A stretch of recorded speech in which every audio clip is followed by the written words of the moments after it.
Good evening. Good evening and welcome to our virtual event.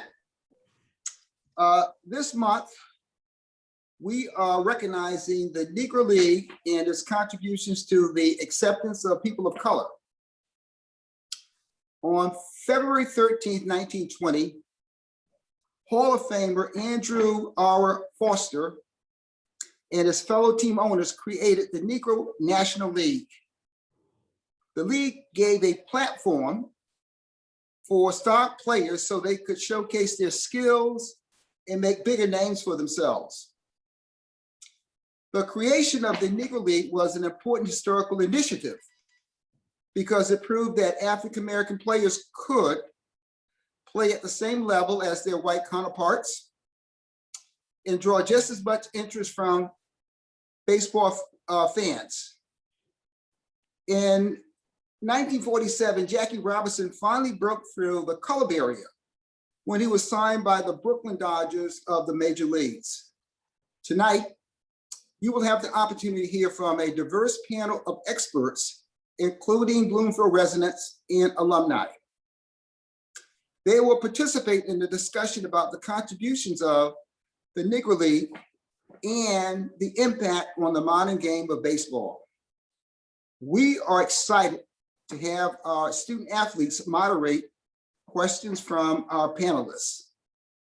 I thank and commend the chairs of this event, Ms. Tammy Shonnemeyer, Bloomfield Athletic Director, Dr. Frank Mackey, Bloomfield High School Dean of Students, Ms. Samantha Straker, Wittenberry Early Childhood Magnet School Principal. And at this time, I welcome Board Chair Mr. Donald Harris, Jr. for his remarks. Thank you, Dr. Thompson. And I bid also a welcome to each and every one of you. As some of you are aware, I have a long athletic history. I've been played in high school, well, in elementary school, high school, and college. But my primary sport was basketball. So I could tell you a whole lot about basketball. Can't tell you too much about baseball. I mean, I've played Little League baseball. I played a little bit on the high school varsity team. Not long, but I played. And but I've been a baseball fan all of my life. And I've been consider myself partly an aficionado with history. I did have the opportunity. I visited the Negro Baseball Museum, which is located in Kansas City, Missouri, about 4 years ago, and spent the better part of a day there and just tried to absorb as much as I could. And it's a wonderful museum if you ever get a chance to get there. So I'm really looking forward to tonight's presentation as an ongoing part of our Harlem Renaissance for the year. So again, my thanks to all of you who have participated, all of you that are going to be participating, and let's play ball. Thank you, Dr. Thompson and Mr. Harris, for your remarks on this topic. And welcome everyone for joining us. My name is Tammy Shonnemeyer, and I am the proud athletic director of the Bloomfield Warhawks and the host for tonight's program. I'd like to take a moment to introduce, Frank Mackey, Dr. Frank Mackey. He's like my co-host, well, not my co-host necessarily, but he is the co-chair of this event preparation team, and also Stan Simpson played a role as well. So tonight's program is a panel discussion that will pay tribute to the Negro Leagues and how the sacrifices and accomplishments of the Negro League players have paved the way and created opportunities for players of color today. We'll start the program by showing you a brief video that lays out the history of the Negro Leagues called Baseball's Color Barrier. It's about 7 minutes long, and it'll really give you some back history. So let's pay attention and watch that together. For almost 80 years, America's favorite pastime had two histories, one white, the other black. Racial segregation in professional baseball was a very clearly drawn line until the color barrier was officially broken in 1947 and the game became open to everyone. Blacks only played against blacks and the whites against whites, and you didn't know who was better. Baseball was a game that we could play, and we formed a league because we couldn't get in the major league. The color line in baseball was unofficially drawn in the late 19th century when both the American Association and the National League banned black players from the game through an unwritten policy known as the Gentleman's Agreement. Baseball's Gentleman's Agreement simply said that blacks would never be allowed to play Major League Baseball. In 1945, the Sporting News wrote that there is not a single Negro player of Major League caliber. They were sadly mistaken, no question about it. The guys in the major leagues knew that there were players equal to them in the Negro leagues. During that time, there was such a thing called barnstorming. So major leaguers would get a team together and they would play against the Negro leaguers. And they would play and draw great crowds, They traveled all over the country. And most of the time, the Negro leaguers, they would win those games. How many baseball records at that time do you think are suspect or not legitimate because not everybody had the opportunity to play? I would say most of the records, the pitching records, the home run records. So there was no question that they didn't get a chance to play against the best players. Would Babe Ruth have hit 714 home runs if he was facing Satchel Paige? Would Pie Traynor have been universally regarded as the world's greatest third baseman had Ray Dandridge played in the major leagues? Branch Rickey, the visionary general manager of the Brooklyn Dodgers, answered those types of questions when he laid the groundwork for racial integration in professional baseball and signed Negro leaguer Jackie Robinson to the Brooklyn Dodgers in 1945. Robinson made his major league debut 2 years later. My father was very excited by the opportunity Branch Rickey and the Dodgers gave him to integrate Major League Baseball and to be a Major League Baseball player. He felt he had the talent. This was his opportunity to perform. I was friendly with Jackie from get-go. I mean, he walked in the room and I happened to be in the locker room. And he walked over and I shook his hand and said, "Welcome aboard." Yeah, he had a good first year. If he failed, that might have stopped the entrance of black players for a couple years. It had a double meaning to Negro League players because after that, the Major League began to take some of the best players away from the Negro League. And the Negro League eventually had to fold. But they were eager to get that opportunity. And as a result, as those guys came into the Major Leagues, they began to take all the awards. Rookie of the Year, Outstanding Player. It's just proof that they really belong there. Jackie Robinson helped the Brooklyn Dodgers win 6 pennants and 1 World Series, while simultaneously helping race relations across America. In 1947, Robinson joins the Dodgers. In 1949, President Truman integrates the military. In 1954, the Supreme Court declares, in effect, segregation by race illegal in the United States. 1964, the Civil Rights Act, and Martin Luther King says, "No Jackie, no Martin." My father was very much an activist, where initially it was, I'm going to have an opportunity to play in the majors. He realized that he was doing it not just for himself, but for all of us. And so, yes, it was pressure, but it was a good kind of pressure. I think it changed America, and I think it changed the world, that blacks could be equal to whites, because before they were looked down as second-class citizens. And so now they were equal to whites and they could play anyway. Jackie Robinson's breakthrough swung the door wide open for Latinos in baseball, who currently dominate the sport. Until 1947, only light-skinned Latin players were accepted in the major leagues because they could pass as white. Now, darker-skinned Latino players like Minnie Minoso and years later, Roberto Clemente were breaking records. And Asian players like Masanori Murakami were finally on major league rosters. It was a color barrier. It was based on skin color. So whether you were black or you were Latino, it didn't matter. You were discriminated because of skin color. So when he broke the color barrier, he knew that he was breaking it for all people of color and not just for African Americans. And that was important to him, to open the doors up so that we would have fully integrated teams that we have today. According to the 2015 Major League Report Card, over 25% of players are born outside of the United States, and a diverse mixture of American and foreign-born players has steadily risen over the years. Over 29% of players on current rosters are Latino, over 1% are Asian, and over 8% are African American. Ironically, the African American numbers are the same as they were in 1958. Well, we're very aware of the numbers have decreased, and we're doing all kinds of activities and programs and baseball academies in key urban markets and where our clubs are to help change that picture. We know that we sort of have to bring the youth along, so it's a process, and we're committed to that process. That commitment started in 1947 and is one that athletes from all sports owe a debt of gratitude to, especially to those who came before them and paved the way. I know a lot of people forget. Older people understand.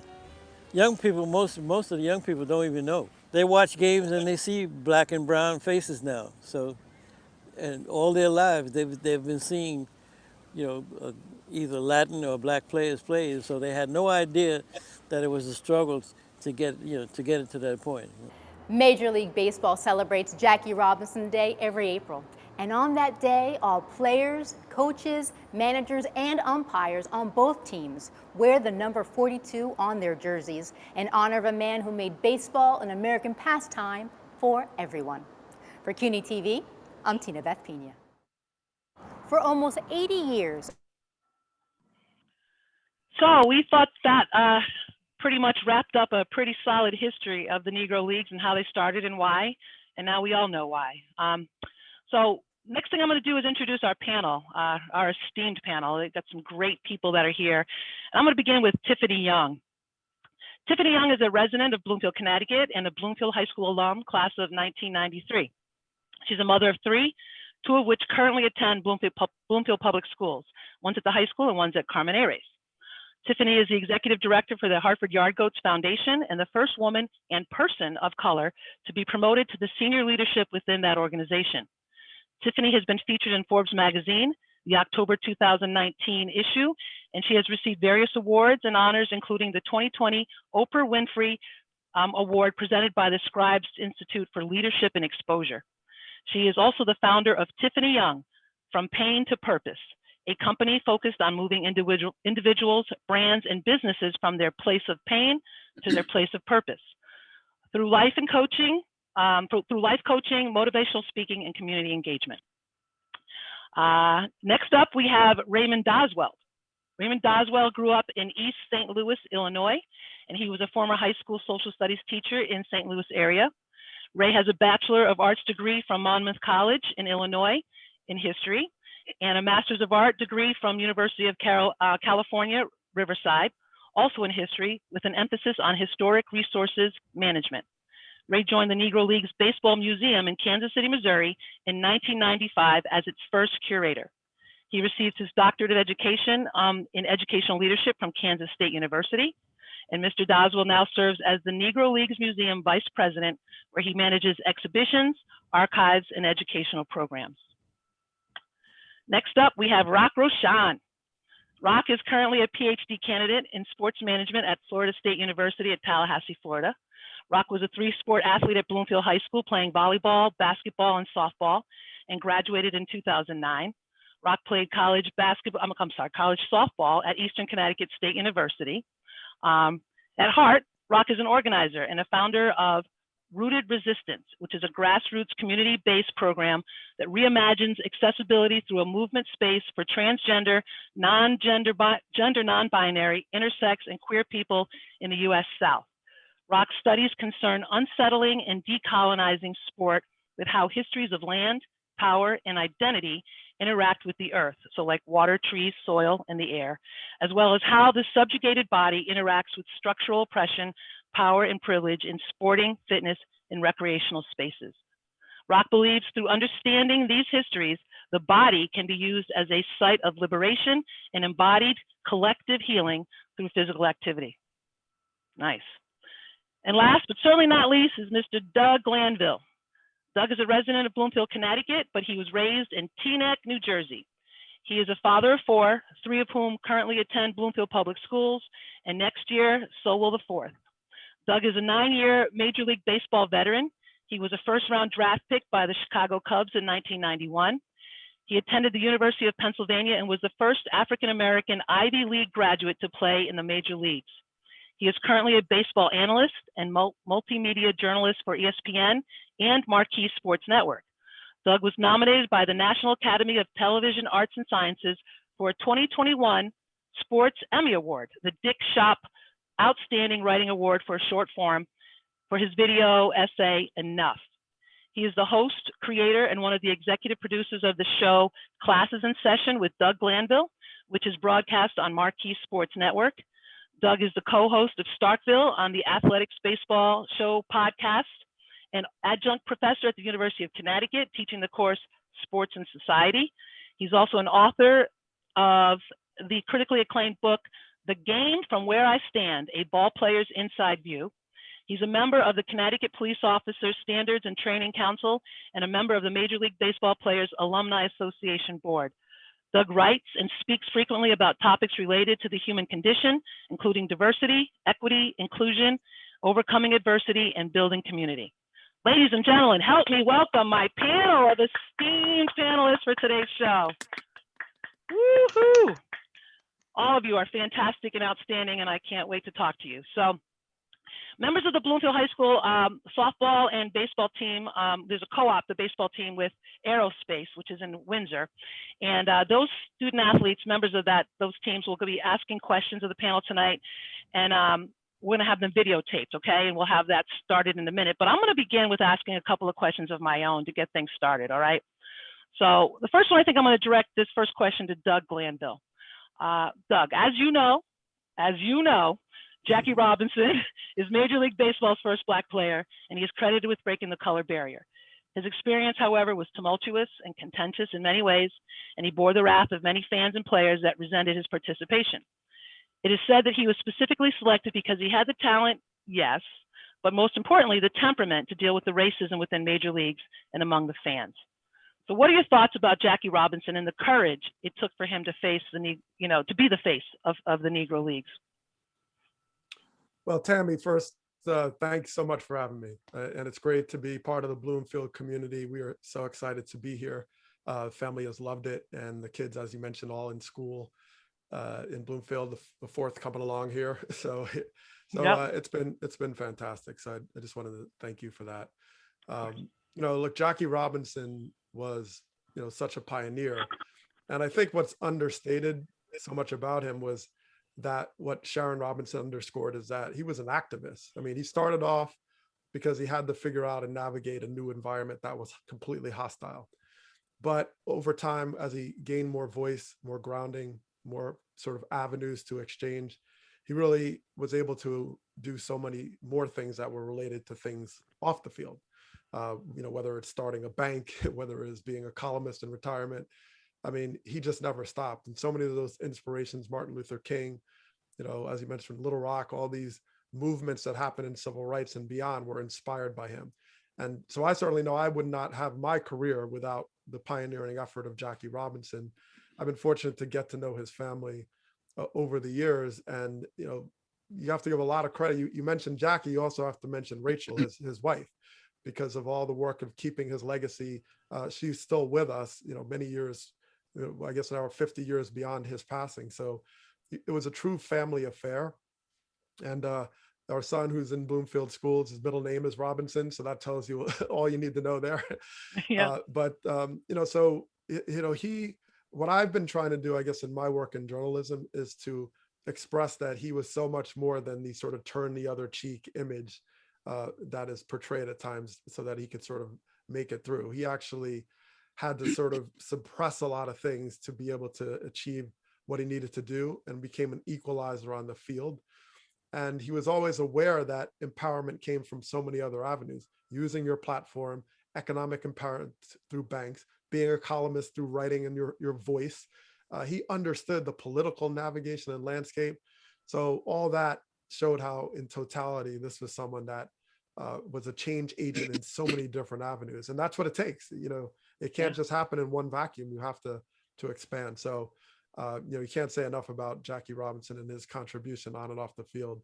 Just an incredible person, and didn't really live, you know, a deep, long life, probably partly because of the stress, but his family kept the legacy going in great form.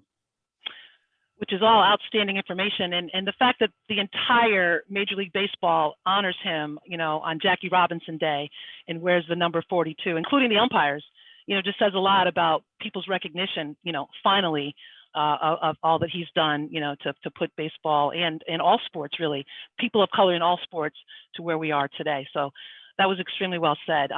Would anybody else want to, you know, jump in and add anything to what was just given to us by Doug? Ray, I see you reaching. Go ahead, jump in for us.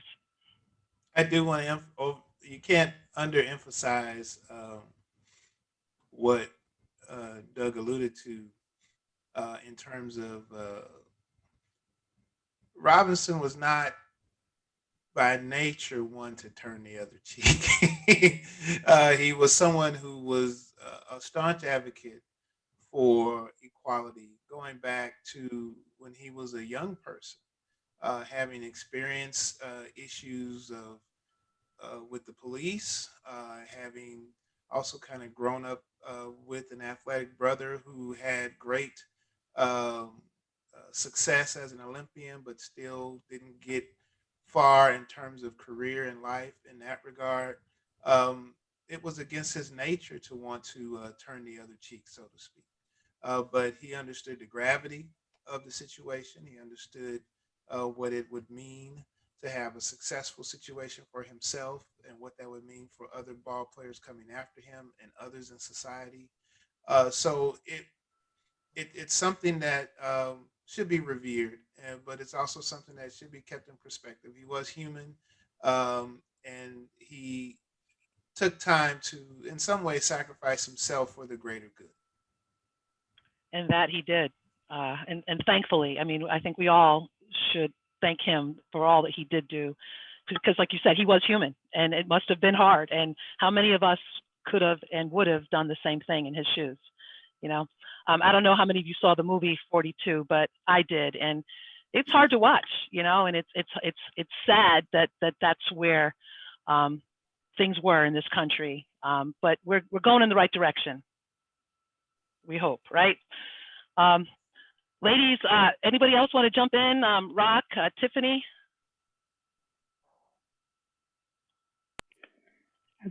I think the only thing that I'll add is that it's important not to romanticize, I believe, not to romanticize the moment of Robinson breaking the color line or the color barrier, because, and we see this even today, just kind of these thresholds in social justice and activism, even in sport, being broken by athletes. And when we romanticize it, it can get lost.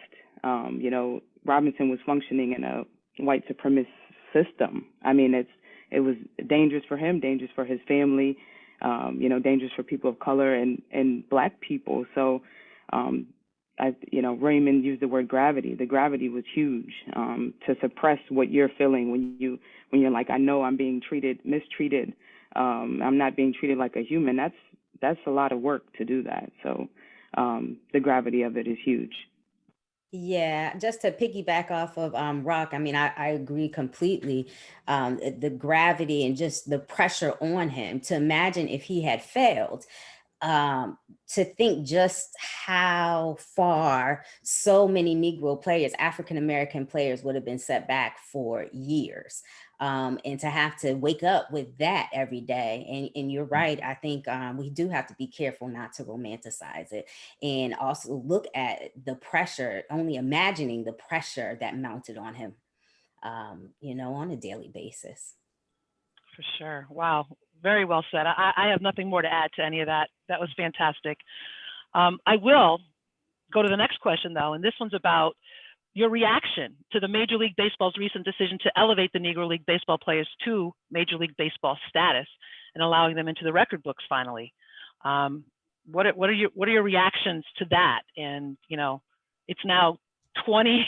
It's been. I mean, we're celebrating the 100 years of the Harlem Renaissance and the 100 years of the Negro Leagues, and now after 100 years, finally Major League Baseball is allowing them into the record books. Give me your thoughts. If I may, let me. Yes, it's please, important Ray. to kind of explain exactly what has happened. So, Please.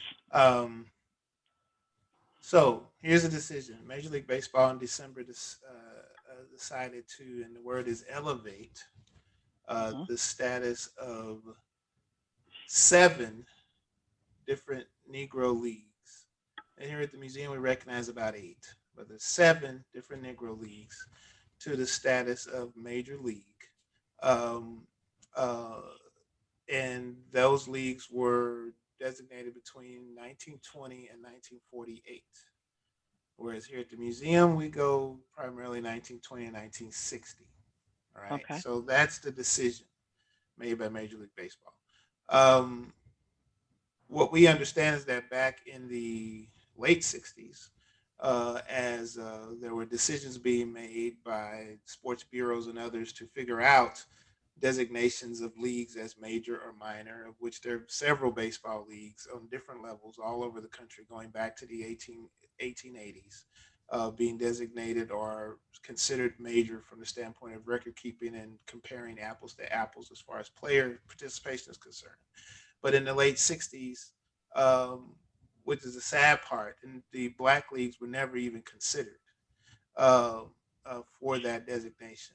And to be fair, statistics on the Negro Leagues, even at that time, were incomplete and not fully available, but there were certainly more people around who would have known what to do and could talk to, as far as even former players, to get that. And that's the travesty that Major League Baseball is trying to correct now, is that they weren't considered when they probably should have been, and now they are.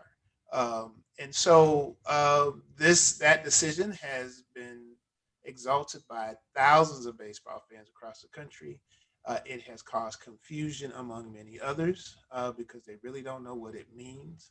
And on top of that, and since the 60s and the 50 or so years in between those decisions, a lot of the records have been lost to history. We do not have a complete record of the Negro Leagues to even consider full stats.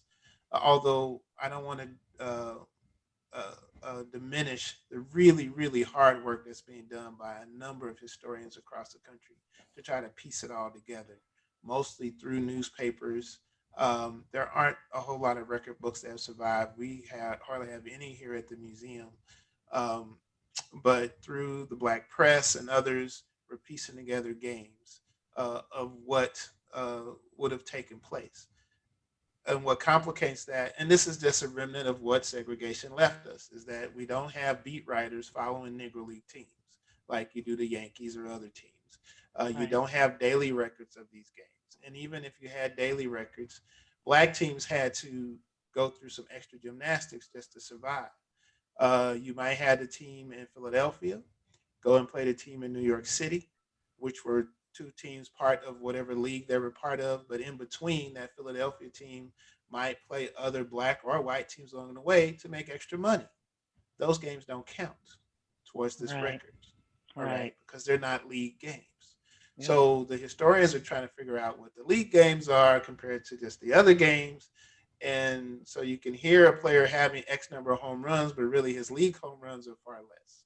So as I often say, it's not going to be apples to apples. It's going to be maybe apples to pears. It's a different kind of fruit with a different kind of sweetness, but we get a sense of understanding what the decision is. And there are some out there who look at Major League Baseball and say, how dare you do this? You're trying to hide from the shame of the problem that you created by having segregation in the first place. So you need to wear that shame. That's paraphrasing another important commentary, Howard Bryant, on this topic, that MLB should wear the shame of what they did to the Negro Leagues. But for the most part, this has been a decision that's been universally praised And I think it's worthy of praise and consideration, but it's not a cut and dry situation for folks to understand. It's nuanced, and as the official historian of Major League Baseball explained to me, history is a process, not a product. We're not going to have a book that with all the Negro League stats in it compared to Babe Ruth and everybody else, and then winning bar bets. And when we go out on a Saturday night, is we just need to understand contextually that these players belong in the conversation, and that conversation is going to continue as long as we continue to add new stuff to the story. Thank you for that. Appreciate that history. Anyone else want to weigh in on that comment or that question? Well, I would just add that the great players who were white in that time frame knew it. They knew it already at the time. Yeah. So there's Yeah. no question, Babe Ruth and all the barnstorming games, that these were equals on the field. Yeah. I think that so the denial of that for so long is even more kind of a slap in the face. And I think also that, recognizing the constant trade-off for often the Black community is, okay, we're going to kind of assimilate or try to get into this other league, or sometimes, forced or allowed or elevated, as Ray mentioned. You always have to ask the question, what are you giving up? What strings are attached? Or I think it's, there's progress elements to it, but there's also concerns, because the Negro Leagues, certainly struggled once Jackie Robinson signed, and we heard the video about all the players that left and went. A lot of the pool of talent had to shift accordingly. So it made it hard. And then you ask, well, there was businesses built around this barnstorming, built around the Negro Leagues. These were enterprises that relied on it to a certain degree. So, I think, I know you mentioned FMNly and the fact that, promotions mattered, paying the league for tripping talent. So there's a lot more, that the league suffered and had to make a certain choice. So as a player, I appreciate the numbers, but I know that the players for a long time understood that these players were equal. Mm-hmm. But was that enough? And as I listen to you, Doug, with what you just said, it occurs to me that, as a female athlete, we just want to play. You're out there just wanting to get on the field and do it. And it oftentimes for us to play, we have to pay, our way. And so it sounds like, there was a time during the Negro Leagues where, they were just wanting to play. And it really wasn't about necessarily playing Major League Baseball or being with the whites. It was about just getting out there and playing and doing their own thing. I mean, am I clear or correct in that? No, I understand that. And, I just think of my career, and, I was in the middle of the steroid era where all the PEDs were rampant. And I could, you try to fight it, but you're also knowing your window of your career is like this big, and you're trying to figure out, well, if I worry about what, Mark McGuire's doing or all these people are doing, I'm going to get lost in that. So you're trying to simultaneously have justice, but also perform, and you love the game. You just want to, get out That's there. right. So I think that's, an excellent point, Tammy. Thank you. Anyone else?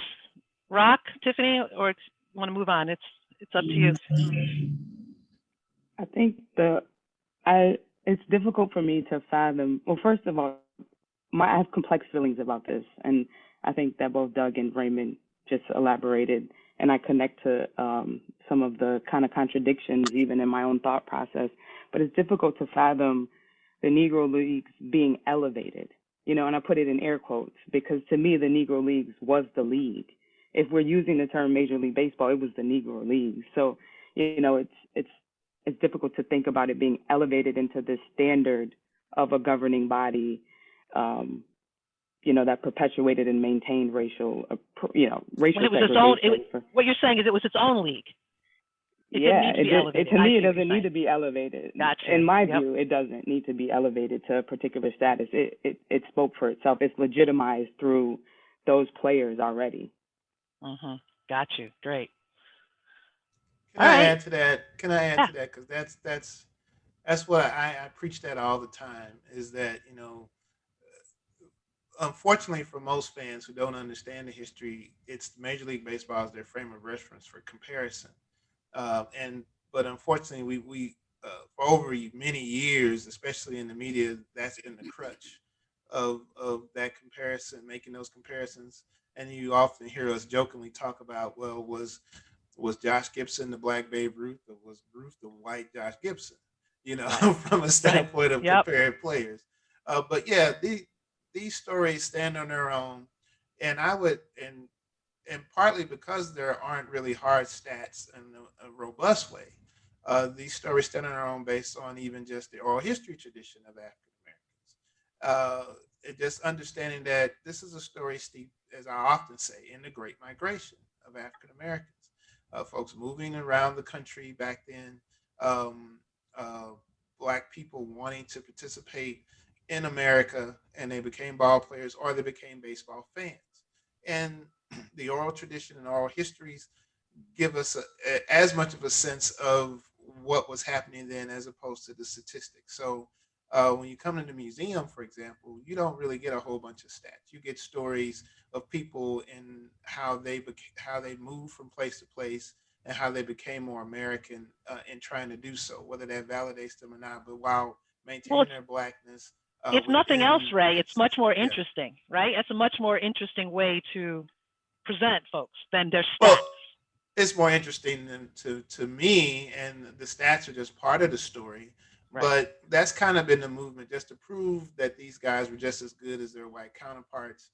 Um, you know, I won't say that that's not important, but it's just one part of the story that hopefully doesn't try to overshadow the broader lessons that can be learned from this history.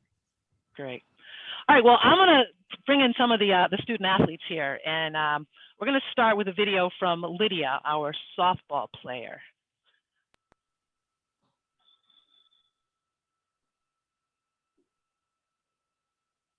Hi, my name is Lydia, a senior at Bloomfield High School, and my question is, the Baseball Hall of Fame in Cooperstown has displayed for the women who played in the American Girls Baseball League featured in the movie A League of Their Own.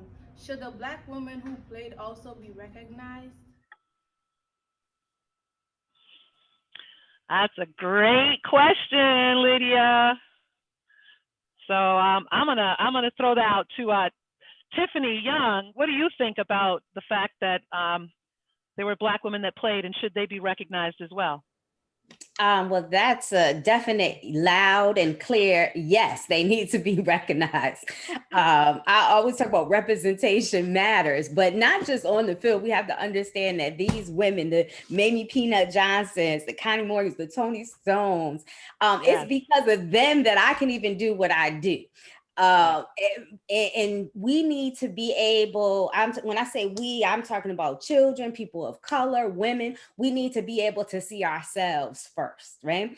We need to be able to see ourselves accomplishing. We need to be able to see ourselves either out there on the field so that we can be the executives and we can be in the front office. So absolutely do they need to be recognized. They need to continue to be a part of the story. And for so long, we tell the same story that women over time continually are left out of the story and left out of the table conversation. Right. So yes, they absolutely need to be included, and we have to do better. Right. And they need to be seen in your museum too, Ray. If they're not, I'm sure they are. I'm sure they are. I'll just say that. I don't even need to hear it. I already know. Of course. Rock, do you have something you want to add to that? No, I just agree with what Tiffany said because, I'm thinking about players and I'm also thinking about executives and general managers and these other positions that are out there, community engagement and outreach. But these women's stories are important. And I think it connects to the earlier point Raymond made about oral history and kind of this archival power that is out there, or how we look to what's written as knowledge. But there are so many stories that are passed down through oral history, especially for Black people and people of color. So the wisdom of Tony Stone or the wisdom of Olivia Taylor, I imagine was passed down to other women in their lives. So how has that been documented, and how is that propelled or represented, as Tiffany shared, through different histories, through different curriculums in schools? You know what I mean? How are we learning about these women? and we're starting to have more representation, like Kim Yang from the Marlins, and I just heard of her name is China Jade. She's up the Denver Broncos in the front office.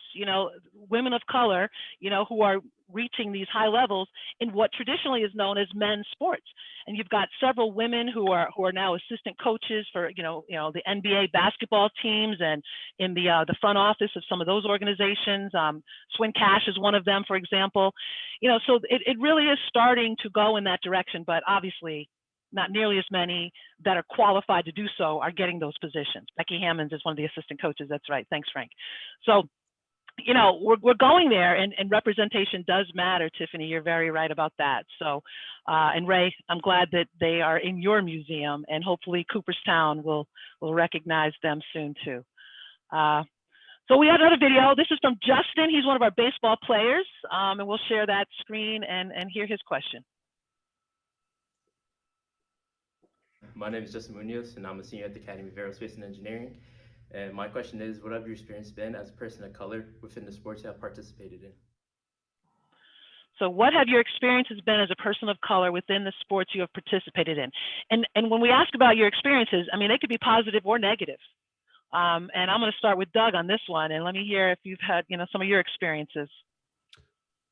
Well, yeah, well, I mean, it's fortunately, I have a broad space to work within. I think back to even Little League and working my way up. And as you mentioned earlier, Tammy, I was just having fun. I didn't really think about like, okay, this has to go to this place. I just wanted to enjoy myself.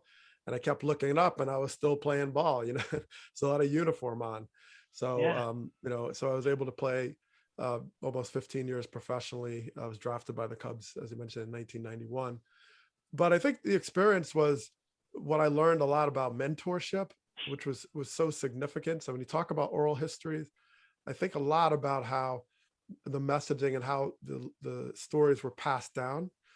And so as a player, baseball is such a good storytelling sport. You're playing every day. You're out there traveling. You get to see the world.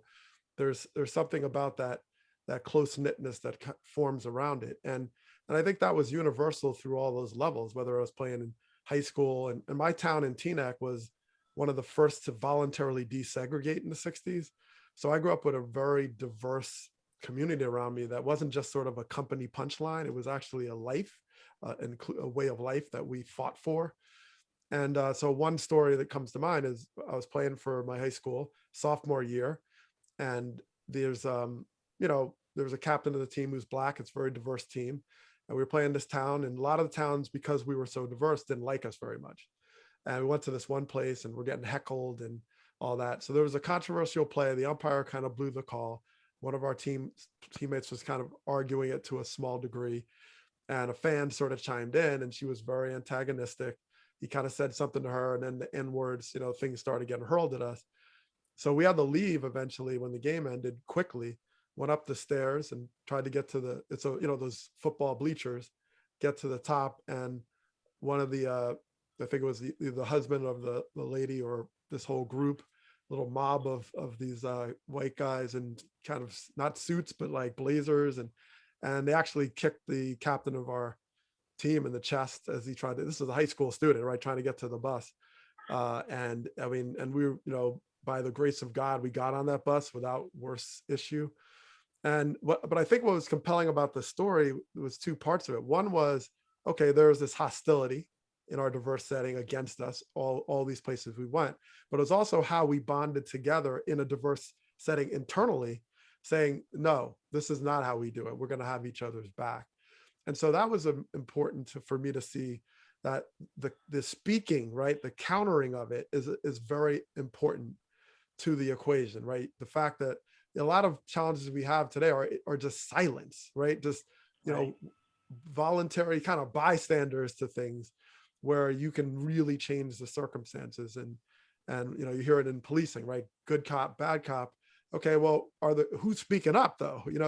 If you're in a system that's set up a certain way that doesn't allow, quote, goodness to speak on it or make changes, then what is the really point of the goodness, right? If you're not really working within it. So I think baseball has the same flavor. All these milestones, Negro League, Jackie Robinson, you heard Murakami, who broke in the Asian line, so to speak, in baseball. It took so much more systemically and systematically to endure the change. So I have a lot of experiences, but fortunately, I think what I appreciated about sports was coming together with a common goal that was a shared humanity from many different backgrounds every spring training, and really watching some of the divisions melt away because the goal became more important. Yep. It wasn't perfect. It was still work to do, but I always felt sports was a proxy for larger society, and that this whole stick to sports thing is completely ludicrous because you're actually uniquely situated to be in environments where you learn about the power of equity and the rules. You learn about teamwork despite where you're coming from. I think that's a very good lesson for larger society. And I think that was reinforced consistently throughout my career. Wow, Doug, the beauty of sports, and that was so eloquently said, honestly. And I'll just throw out, 20 years as the athletic director at Bloomfield High School, and the many, many, many, many stories I could tell you of, similar things that you just described to the story you said. And, just trying to find a way to advocate for the athletes and advocate for, fairness, equity, just the many things that have happened, and it just fires you up. But the microcosm of the team and what that is in terms of the emotional support you get from each other and what it's like, for society. I mean, that was just so well said. So thank you for that. I do want to just kind of add to this question and not move on yet, but because there's more to it, and I know that more of you have stories. But how many of you experienced the microaggressions? Like those subtle racism or biases that people throw at you at work or while you're playing. I know, Rock, I know you've had some of those experiences. Give me an example. Turn you, yeah. I would say it was through playing softball. Historically, it was not something that black girls, black little girls played, and I played t-ball. So growing up in Bloomfield, the teams were co-ed then. So at that point, everyone's just chasing the ball no matter where it goes. But sport for me became how I really learned about social justice and inequity. It's how I learned about power, privilege, and oppression. And being socialized as black in the United States, I learned those things very young. But sport gave me a way to understand, sport and society as both the product and producer of each other. And I think on the softball team in college, I was one of two black people. So there was always racial jokes. And I fortunately had a great coach who didn't tolerate that. And you might know Coach Pepin. Yes, I do. She didn't tolerate that. And we would have our tournaments in Florida, and we were getting ready to start a doubleheader, and one of my teammates had said something to me. It was a racial slur, and Coach Pepin heard it and pulled her off of the van. We had just pulled up to the field, and this was a good player. She was good. Sometimes she was the make or break if we were going to win the game. If she could bunt the heck out of the ball, but she didn't play. Coach Pepin sat her out that doubleheader, and this is in a tournament, so there was a sense of integrity there. And I'll say that I had experiences in sport where there were coaches, assistant coaches, who didn't tolerate it. So it wasn't just me trying to combat it. It wasn't just me and my other teammate trying to combat it. We had someone in a position who had positional power. And you felt supported. I did. I did feel supported, and that I'm thankful for. But I know that's not the case in everyone's situation. Tiffany, I know you've got a story. I don't know, but I know. How much time do you have? Right, I don't know your story, but I know you have a story. Well, I honestly, yes, I have certainly fell victim to microaggressions, and I'll just make it really quick because I never like to get really specific. But I mean, there's been situations, as you know, I listening to you all, I wish that I was an athlete, but that's not me. I am more of the community engagement person. And so through that, I've certainly done a lot of public speaking and things. So there's been often times that, walk into a room and people don't expect to see me, especially in the world of baseball. My name is Tiffany Young, so you don't know what you're going to get. Not an African American woman most of the time. And, you know, and then to be able to open my mouth and actually speak, you know, so I've heard things like, oh, you're very articulate. You're very well spoken. And, you know, and that always knocks me off my feet because I don't understand why would you expect anything different? Just by what you see, you know, in front of you, and not at all knowing my background that I actually have a degree in English. So being well spoken is something I'm supposed to be. You know, so dealing with situations like that. I mean, even on the job, dealing with situations where I've been told, oh, you seem very defensive.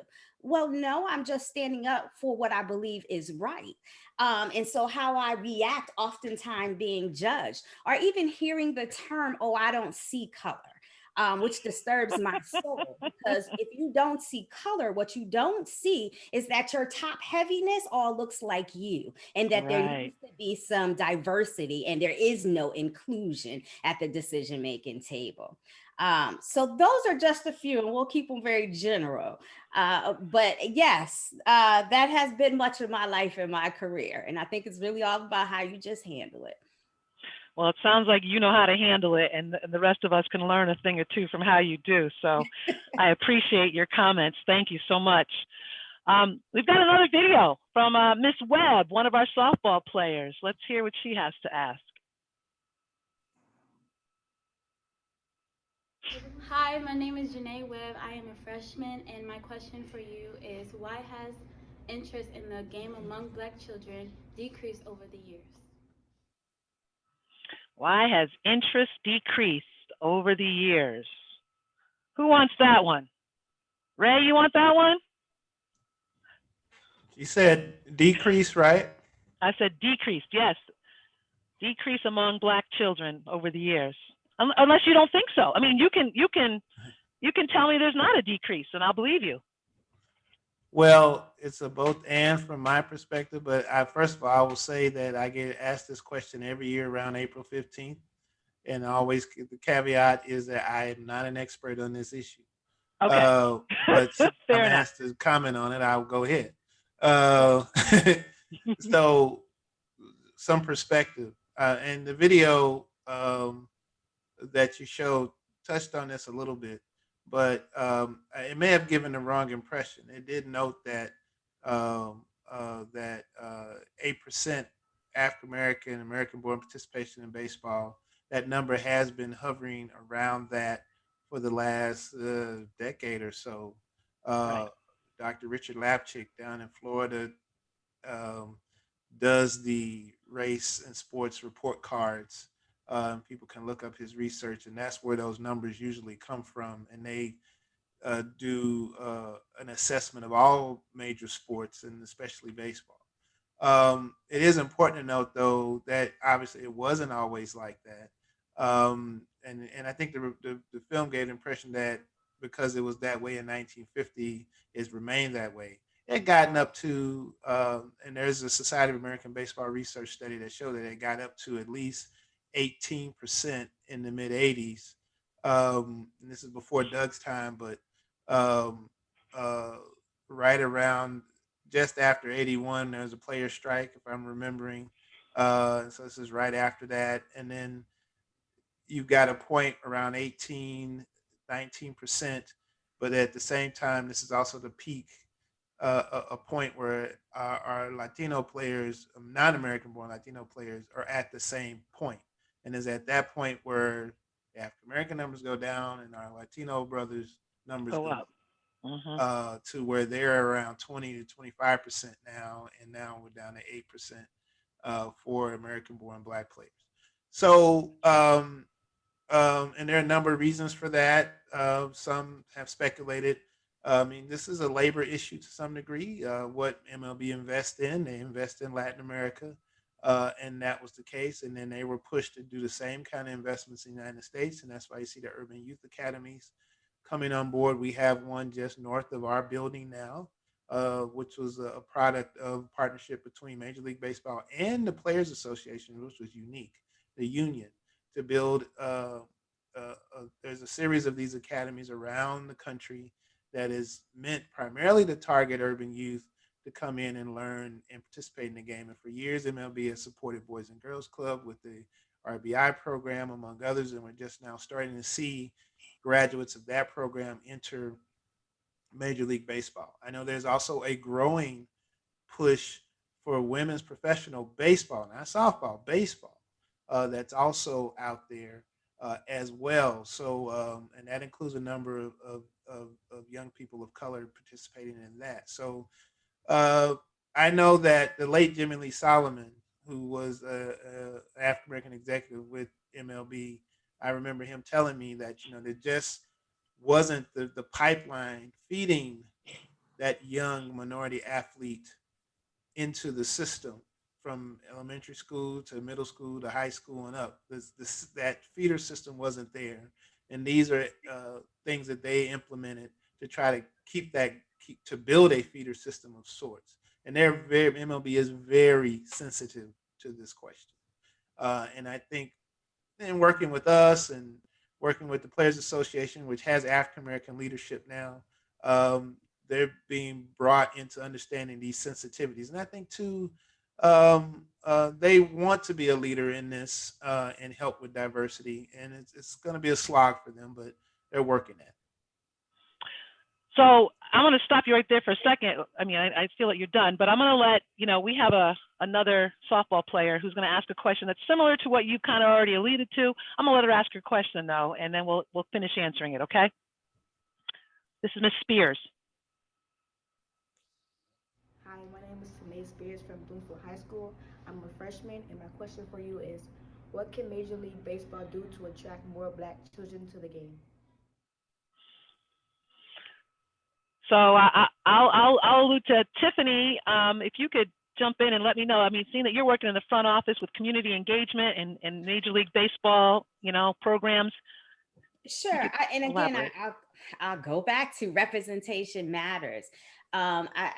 If you ask what can Major League Baseball do, I think it's a matter of promoting. I think oftentimes our children are seeing our NBA players, our NFL players who are people of color, but where are our MLB players? Where are they on the commercials and the promotions? And I think I'll go back to it, I'll allude to the exact same thing I said before. Once we begin to see ourselves, and us meaning our children are seeing ourselves, and then they become more interested and they say, oh, you know what, I want to do that, or I can do that too. But until they see themselves, and I think MLB does have a responsibility to show more of who is in the MLB that represents these same children that they're saying they want to bring into the league.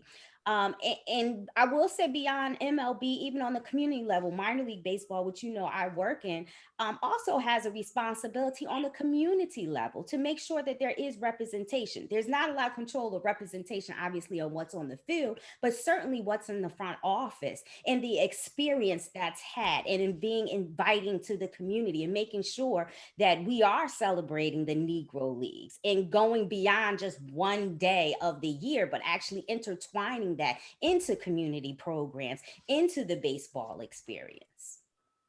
Wow, that's great. Yeah, fantastic. Doug, you have something you want to add, seeing that you probably have your finger on the pulse of that too? No, I mean, I think, Tiffany hits it right on the head. I mean, the representation has been a struggle, and I think it's not specific to baseball.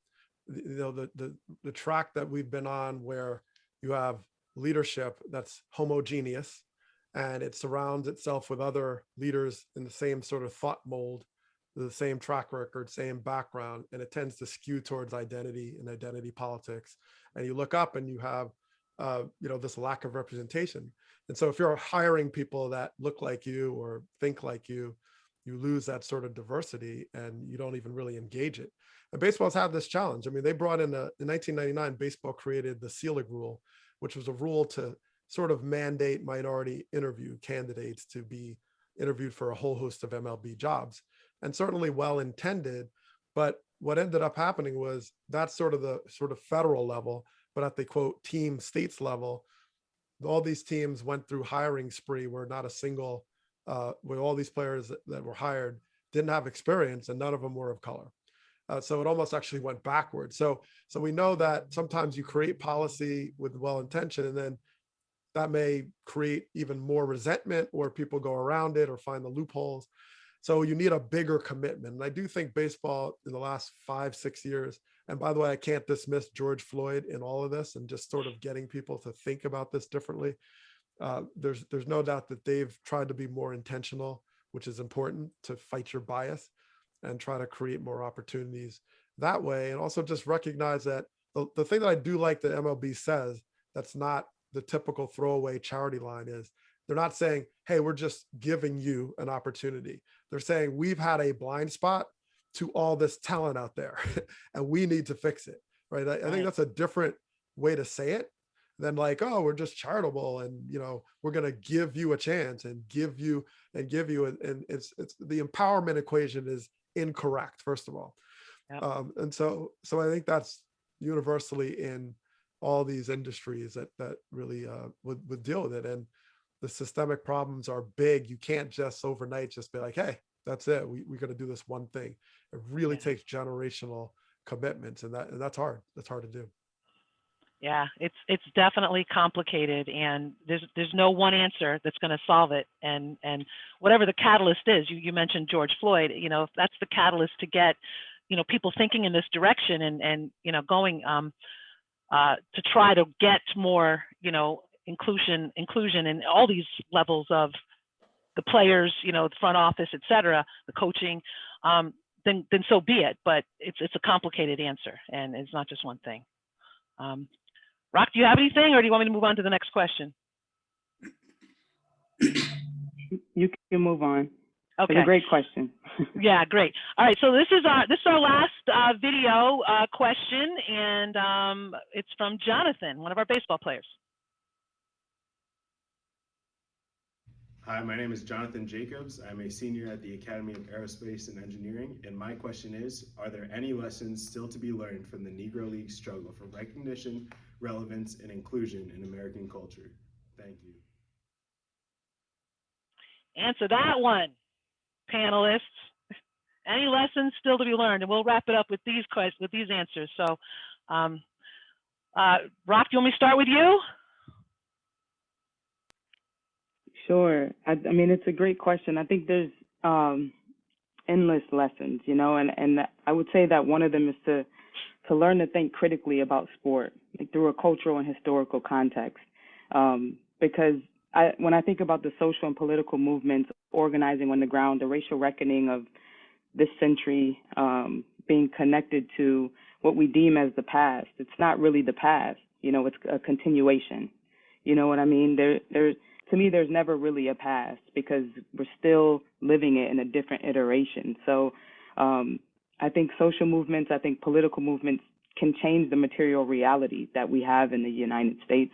And I think that, you know, Jackie Robinson and all players in the Negro League, women and men, are a part of that traditional legacy of Blackness and Black people, you know, curating possibilities. So if there's one thing that I'm continuing to learn is that there are possibilities, and that we, as members of society isn't this abstract thing that happens to us. We are a part of it. So we, as members of society, you know, have to actively engage in changing the material reality. Well said. Thank you. Ray, would you like to throw a comment in there?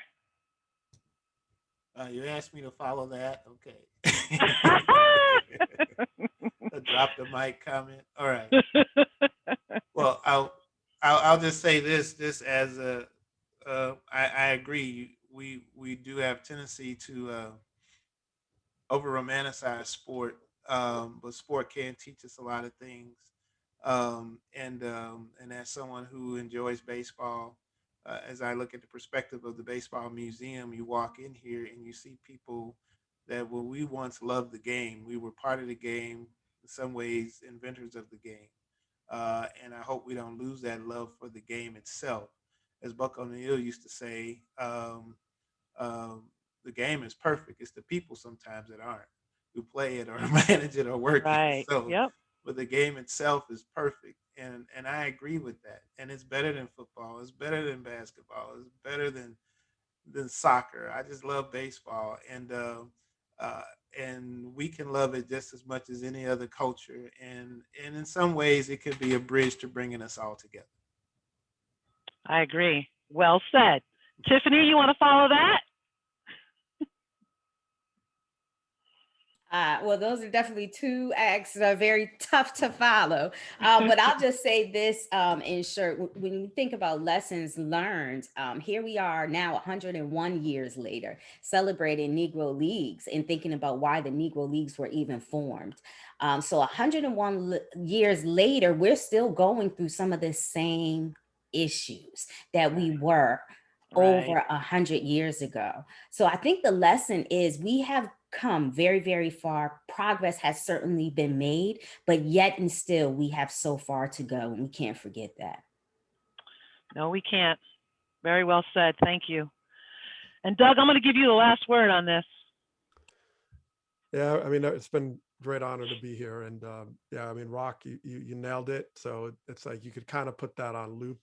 But but I do think that, you know, there's an empowerment aspect of it that I think is a narrative that needs to be held close to us, because so often there's these trade-offs that often people of color or institution of color have to make, or feel like there's pressure to make, to be elevated or accepted or validated. And there's validation right here at home. And we can't forget that. We can't forget all the greatness that's there just because it's not economically feasible or measurable or analytics or all these things that are kind of false constructs about how valuable you are. And you see it so much in education. You know, you see great schools say, oh, that's a 3 or that's a 2 out of 10. And the common denominator often is just, it's Black. It's just, you know, neighborhoods lose their, you know, your praised houses in one neighborhood, the same house in Bloomfield versus wherever, Avon or something, and you know, you're looking at something completely different, less valuable. And I think, to me, the Negro Leagues embodies this sense of this is valuable inherently. We built it, and you have to hold that close to you, and realize that you can achieve all these amazing things with or without. And the validation is so central and internal and personal and close to home, that you need to elevate that, and more than anything else. Whew, wow, that was fantastic, all of you. This has been a riveting conversation, honestly, and I want to thank you guys so very, very much for your time and for your expertise and for your inspiration. It really has been great. And to the audience, thank you for joining us and being a part of this conversation and for your questions. To the softball team and the baseball team at Bloomfield, thank you for your video contributions. We just want to kind of remind you that there's one more Harlem Renaissance celebration next month. I believe it's on music and culture. So I'd like you to jump in and join us for that too next month if you could. But please, if you could help me just give a round of applause to my panel and all of their brilliance that they had to offer us tonight. And again, thank you everyone for being here and being a part of it, and enjoy the rest of your night. Thank you.